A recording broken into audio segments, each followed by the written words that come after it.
من الشيطان الرجيم بسم الله الرحمن الرحيم ظهر الفساد في البر والبحر بما كسبت أيدي الناس ليذيقهم بعض الذي عملوا لعلهم يرجعون فقال رسول الله صلى الله عليه وسلم من رأى منكم منكرا فليغيره بيده فإن لم يستطع فبلسانه فإن لم يستطع فبقلبه وذلك أضعف الإيمان أو كما قال النبي عليه الصلاة والسلام।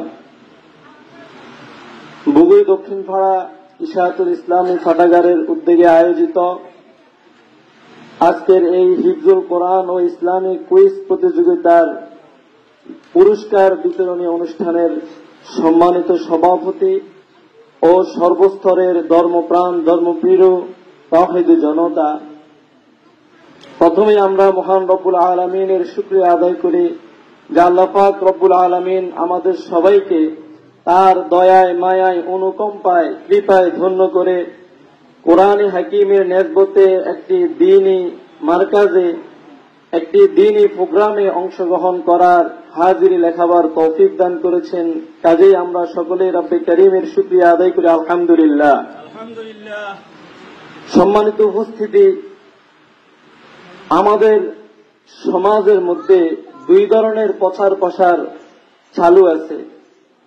একটা হলো ইশাআতুল ফাহশাই ওয়াল মুনকার তথা অশ্লীলতা বেহায়াপনার প্রচার প্রসার, আরেকটা হলো ইশাআতুল ইসলাম, ইসলামের প্রচার প্রসার। অশ্লীলতা ও বেহায়াপনা এটার প্রচার প্রসার যারা করেন তারা হলো সমাজের অশ্লীল সেলিব্রিটি, নায়ক নায়িকা, মডেল বা এই ধরনের সমাজে প্রচার প্রসার করে অশ্লীলতা বেহায়াপনা যারা করে, যারা তাদেরকে প্রমোট দেয়, সারাক্ষণ বিভিন্ন ধরনের অশ্লীল নাটক, সিনেমা, ড্রামা এগুলার মাধ্যমে সমাজের যুবকদেরকে, মানুষকে অশ্লীলতা বেহায়াপনার মধ্যে তারা লেলিয়ে দেয়। আরেকটা বিষয় হলো ইশাআতুল ইসলাম তথা ইসলামের প্রচার প্রসার। ইসলামের প্রচার প্রসার করবে একমাত্র তারাই যাদেরকে মহান রব্বুল আলামিন পছন্দ করেন। কথা বলেন ঠিক কিনা? যাদেরকে আল্লাহ পাক রব্বুল আলামিন পছন্দ করেন, ভালোবাসেন, তারাই একমাত্র দ্বীনি কাজে নিজেকে সংযুক্ত করতে পারবে।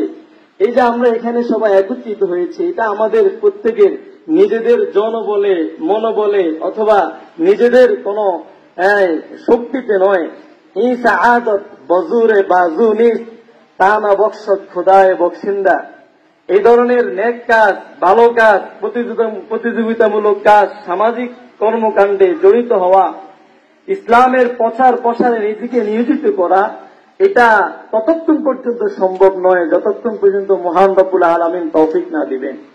কাজেই এখানে একত্রিত হতে পেরে আমরা সকলেই শুকরিয়া আদায় করা দরকার।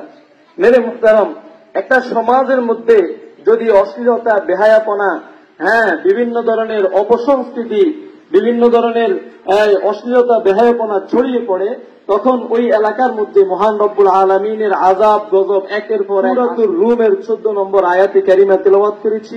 এই আয়াতে কারিমার মধ্যে আল্লাহ পাক রব্বুল আলামিন আমাদেরকে বুঝিয়ে দিয়েছেন যে একটা এলাকার মধ্যে, একটা সমাজের মধ্যে যত ধরনের আযাব গজব বিপদ আপদ যা কিছু আসে তার একটা মৌলিক উৎস আল্লাহ পাক রব্বুল আলামিন এই আয়াতের মধ্যে বর্ণনা করে দিয়েছেন।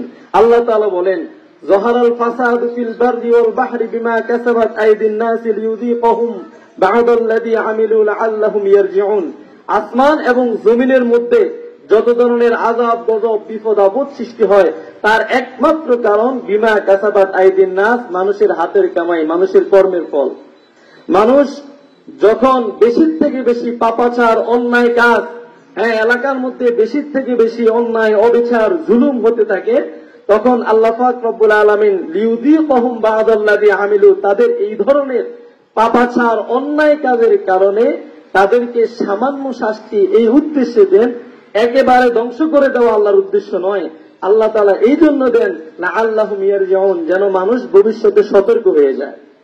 ভবিষ্যতে সতর্ক হয়ে যায়, এই কারণে আল্লাহ পাক রব্বুল আলামিন মানুষকে মাঝে মধ্যে বিভিন্ন ধরনের আযাব গজব বিপদ আপদে নিপতিত করেন।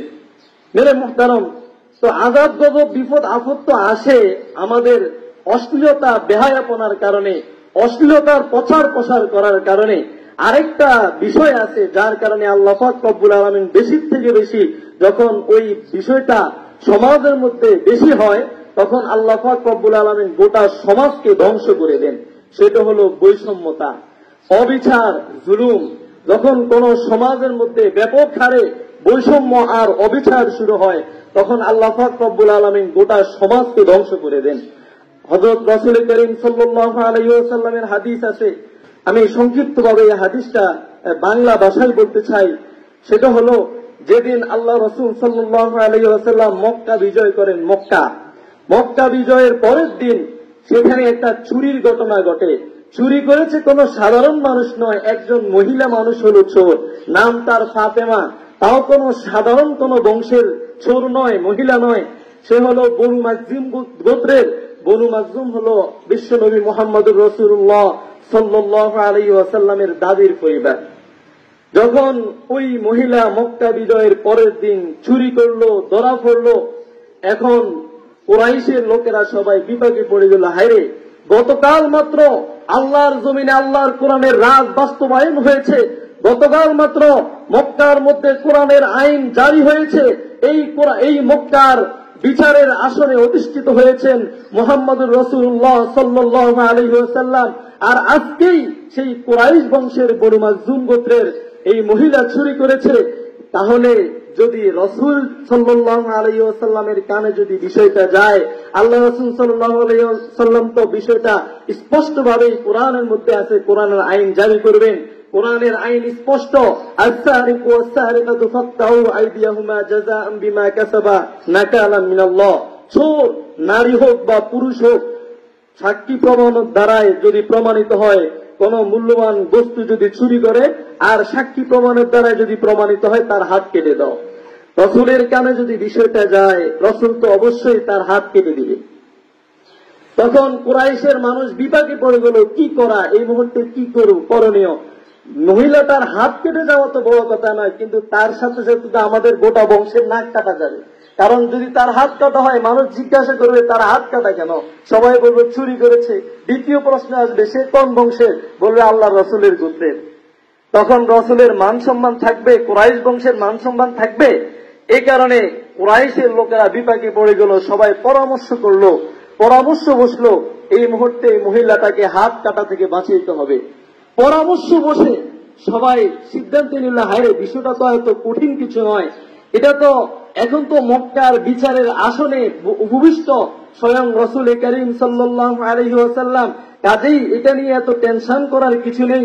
আমরা শুধু রাসূলের কানে বিষয়টা পৌঁছাই দিই আর তিনি জিনিসটা ম্যানেজ করে দিবেন। কারণ একই সমস্যা, যেটা আমাদের সমস্যা এটা রাসূলেরও তো সমস্যা। মহিলাটা যেরকম আমাদের গোত্রের, এটা তো রাসূলের গোত্রের। কাজেই আমাদের দায়িত্ব শুধু রাসূলকে বুঝিয়ে দেওয়া, তিনি বিষয়টা ম্যানেজ করে নেবেন। মেরে মুহতারম, সিদ্ধান্ত হলো আল্লাহ রাসূল সাল্লাল্লাহু আলাইহি ওয়াসাল্লামকে জানিয়ে দিবেন। জানিয়েছেন আল্লাহর নবীর পালক পুত্রের সন্তান হযরত ওসামা ইবনে যায়েদ রাদিয়াল্লাহু তাআলা আনহু। তিনি দাদার গলা ধরে বিষয়টা সুন্দর করে জানিয়ে দিলেন, ইয়া রাসূলুল্লাহ, ইয়া হাবিবাল্লাহ, আপনার গোত্রের একজন চুরি করেছে, ধরা পড়েছে, আপনার সাথে কিন্তু রক্তের সম্পর্ক আছে। রাসূল করিম সাল্লাল্লাহু আলাইহি ওয়াসাল্লাম তিনি বুঝতে পেরেছেন, তিনি বুঝেছেন যে আমার গোত্রের লোকেরা ওসামাকে তাদবীর করার জন্য, সুপারিশের জন্য আমার কাছে পাঠিয়েছে। তারা চেয়েছে যে আমি আমার রক্তের সম্পর্কে আমি যাতে মাফ করে দিই, তাকে ছেড়ে দিই। রাসূল করিম সাল্লাল্লাহু আলাইহি ওয়াসাল্লাম রাগে অগ্নিশর্মা হয়ে গেলেন। হাদিসের মধ্যে আছে, রাসূল করিম সাল্লাল্লাহু আলাইহি ওয়াসাল্লাম যখন রাগান্বিত হন, তার চেহারা লাল বর্ণ ধারণ করত। ফাকান্নামা ফুকিয়া ফি ওজনাতাই হাব্বুর রুম্মান। রাসূল যখন রাগ করতেন, মনে হতো যেন তার চেহারার মধ্যে বেদনার জানা ছিটিয়ে দেওয়া হয়েছে। মেরে মুহতারাম, আল্লাহ রাসূল সাল্লাল্লাহু আলাইহি ওয়াসাল্লাম ওসামাকে ধমক দিয়ে বললেন, আতাশফাউ ফি হদ্দিন মিন হুদুদিল্লাহ, ওসামা, আল্লাহর কোরআনের হুকুম বাস্তবায়ন করা হবে আর তুমি আমার কাছে এসেছো, আমার কাছে এসেছো সুপারিশ নিয়ে, তাদবীর নিয়ে, তোমার এত বড় সাহস। তুমি এটা তোমার একার কাজ নয়, আমি বুঝেছি এর পিছনে আমার গোটা বংশ, আমার গোটা গোত্র জড়িত আছে। ওসামা ভয়ে সেখান থেকে পালিয়ে গেলেন। আল্লাহ রাসূল সাল্লাল্লাহু আলাইহি ওয়াসাল্লাম তখন গোত্রের সবাইকে একত্রিত করে একটা ভাষণ দিলেন। ওই ভাষণ এখনো হাদিসের পাতায় সন্ন্যাস করে লেখা আছে। মুআজ্জাজ হাজিরিন, আল্লাহ রাসূল সাল্লাল্লাহু আলাইহি ওয়াসাল্লাম বলেন, ইন্নামা হালাকা মান কানা ক্বাবলাকুম ইযা সারাকা ফীহিমুশ শরীফ আকামু তারাকুহু ওয়া ইযা তারাকা ফীহিমুজ যায়ীফ আকামু আলাইহিল হদ। আল্লাহ রাসূল সাল্লাল্লাহু আলাইহি ওয়াসাল্লাম ঘোষণা করেছেন, আল্লাহ রাসূল সাল্লাল্লাহু আলাইহি ওয়াসাল্লাম তখন ব্যর্থহীন ভাষায় বলেছেন, তোমাদের পূর্ববর্তী অনেক জাতিকে আল্লাহ পাক রব্বুল আলামিন পৃথিবীর ইতিহাস থেকে ধ্বংস করে দিয়েছেন। কোন কোন জাতিকে আল্লাহ পাক রব্বুল আলামিন ঠাডা মেরে ধ্বংস করে দিয়েছেন। কোন কোন জাতিকে আল্লাহ পাক রব্বুল আলামিন আসমান থেকে আযাব নিক্ষেপ করে ধ্বংস করে দিয়েছেন। কোন কোন জাতিকে আল্লাহ পাক রব্বুল আলামিন ভূমিকম্প ভূমিধস দিয়ে ধ্বংস করে দিয়েছেন। কোন কোন জাতিকে আল্লাহ পাক রব্বুল আলামিন এই দুনিয়া থেকে উঠিয়ে আসমানে উঠিয়ে এক একটাকে আছাড় মেরে মেরে ধ্বংস করে দিয়েছেন। কি ছিল তাদের অপরাধ? কোন অপরাধে আল্লাহ পাক রব্বুল আলামিন তাদেরকে ধ্বংস করে দিয়েছেন? আল্লাহ রাসূল সাল্লাল্লাহু আলাইহি ওয়াসাল্লাম ঘোষণা করেন, দোষ ছিল তাদের এই ইযা সারাকা ফীহিমুশ যায়ীফ আকামু আলাইহিল হদ। যখন তাদের মধ্যে কোন দুর্বল শ্রেণীর লোক, কোন অসহায় লোক, দিন মজুর, কোন রিক্সা চালক, ভ্যান গাড়ি চালক, এই ধরনের নিম্ন শ্রেণীর কোন মানুষ যদি অপরাধ করত, তখন তাদের উপর আইনের শাসন 100 ভাগের জায়গায় 200 ভাগ কায়েম করা হতো। পক্ষান্তরে ওয়াইদা সারাকা ফীহিমুশ শরীফ তারাকুহু, তাদের মধ্যে যদি কোন প্রভাবশালী ব্যক্তি, কোন শিল্পপতি, কোন ক্ষমতায় অধিষ্ঠিত কোন ব্যক্তি, কোন এমপি, কোন মন্ত্রী, এই ধরনের কোন ব্যক্তি যদি অপরাধ করত, তখন তাদের উপর আর আইনের শাসন কায়েম করা হতো না, তাদেরকে ছেড়ে দেওয়া হতো। মুহাম্মদ রাসূলুল্লাহ সাল্লাল্লাহু আলাইহি ওয়াসাল্লাম বলেন, এই যে আইনের মধ্যে এই ধরনের বৈষম্যতা, নিজের দলের হলে একরকম বিচার, অন্য দলের হলে আরেক রকম বিচার, ছোট লোক হলে একরকম বিচার, ধনী ব্যক্তি হলে আরেক রকম বিচার, ক্ষমতায় অধিষ্ঠিত হলে একরকম বিচার, নিম্ন শ্রেণীর লোক হলে আরেক দলের আরেক রকম বিচার। বিচার বিভাগের মধ্যে যখন এই ধরনের বৈষম্য আর জুলুম তৈরি হয়, তখন মহান রব্বুল আলামিন গোটা দেশ এবং জাতিকে ধ্বংস করে দেন। কাজেই সম্মানিত উপস্থিতি, আজকে আমি আপনাদের সামনে বলতে চাই, ইশাআতুল ইসলাম এটা কোনো গতানুগতিক ফাটাগার নয়, এটার নামই হলো ইশাআত, অর্থাৎ প্রচার। আল্লাহ রাসূল আল্লাহ রাব্বুল আলামিন কোরআনে কারীমের মধ্যে বলেন, ইন্নাল্লাযীনা ইউহিব্বুনা আন তাশিআল ফাহিশাতু ফিল্লাযীনা আমানু লাহুম আযাবুন আলীমুন ফিদ দুনিয়া ওয়াল আখিরাহ। যারা সমাজের মধ্যে অশ্লীলতা, বেহায়াপনা, জুলুম, অবিচার, বৈষম্য সৃষ্টি করে, মুমিনদের মাঝে ফিতনা সৃষ্টি করে, তাদের জন্য দুনিয়াতেও এবং আখিরাতে যন্ত্রণাদায়ক শাস্তির ব্যবস্থা রয়েছে। মেরে মুহতারাম, আমাদের ইশাআতুল ইসলাম পাঠাগার এটা হলো ইশাআতুল ফাহশাই ওয়াল মুনকারের বিপরীত, অশ্লীলতা, বেহায়াপনার বিপরীতে আমরা সমাজের মধ্যে যাবতীয় অপসংস্কৃতি, যাবতীয় অশ্লীলতা, বেহায়াপনার বিরুদ্ধে রুখে দাঁড়ানোর জন্যই এই পাঠাগারের সূচনা করা হয়েছে। এখান থেকে বিভিন্ন ধরনের ইসলামের বিভিন্ন ধরনের প্রতিযোগিতা, কোরআনে কারীমের প্রতিযোগিতা, যুবকদের মাঝে বিভিন্ন ধরনের ভালো মানের সংস্কৃতি প্রচার করার জন্য এই ইশাআতুল ইসলাম পাঠাগারের প্রতিষ্ঠা হয়েছে। কাজেই আমি সবাইকে উদাত্ত আহ্বান করব, আমরা সকলেই যারা আছি, মাদ্রাসার হই অথবা স্কুলে পড়ি অথবা এলাকার মধ্যে আছি, আমরা সকলেই এই দ্বীনি কর্মকাণ্ডে জড়িত হব, পাঠাগারের সদস্য হব, আর পাঠাগারের মধ্যে সর্বাত্মক আমরা নিজেকে নিয়োজিত করে পাঠাগারের সার্বিক প্রসার এবং সহযোগিতা করার চেষ্টা করব।